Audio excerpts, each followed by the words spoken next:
chiller, meron tayong dairy cream, meron tayong sugar, meron tayong, ayan, ang buong tawag dito, sa pizza to nurses. Ayan, so ito yung mga napamili natin kahapon, meron tayong minute-minute, ayan, malamita, kasi gusto din namin inumin na. And then meron tayong Chucky, meron tayong Burbrand, and then meron din tayong pampainit.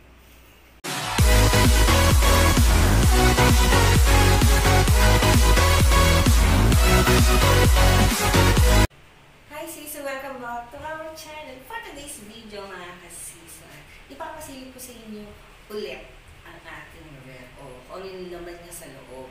O, tingnan niyo mga kasisa, meron tayong audience dito. Bakit ako? Hi! This is si Chi. Kanina pa siya nanonood sa akin. So ito. And then mga kasisa, kahapon, biglaan lang naman talaga yung pag-grocery namin. Ito na, ayan. Nakapamili na tayo ng mga grocery. So ito yung mga dati kong natira sa mga grocery ko. Tapos ito na yung mga bago ngayon hanggang sa baba. And then mga kasisa, ayan.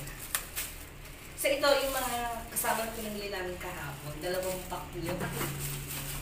So 2 po yan. Ayan. So ito, dadali na to bukas. Oo. Dadali na po siya bukas ng aking nanay sa Rizal. So, ito yung ating audience. Kanina pang paikot dito. So, ayan nga kasi ito yung ating unang bubuksan, yung first door dito. So, ayan, meron tayo dito pedigree para sa mga fur babies. Tapos, meron tayo mga frozen dito. Yung mga sis, tatlong ganito natin. Kaya na syempre, yung walang tayo ng budget, nailupo ko na. And then, ito yung ating cake, katira. Tapos meron tayo dito mga chocolate pa, konti na lang din yung mga kapitira ng mga chocolate. Tapos itong part na to, yung yellow na to, para to sa tindahan. And then ito yung frozen natin. Puno to mga sis, kaya syempre, kailuto ko na, kaya hindi ko pa siya narigifilan.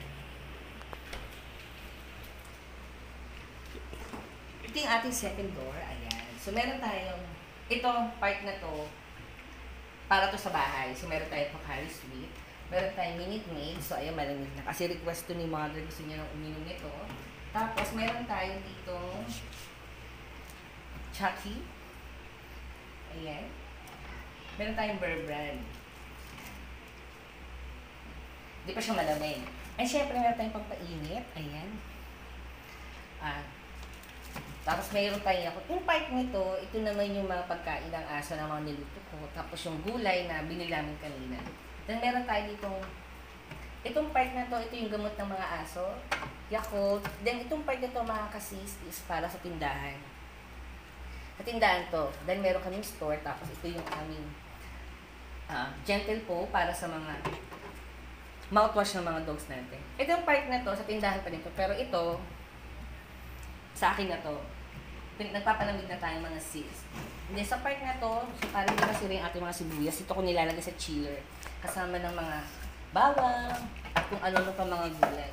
Meron din tayong mga fur para sa mga, may event tayo sa bahay, sa mga cake natin. So, ito yung ginagamit ko. So, meron tayong mga tingles. Yan.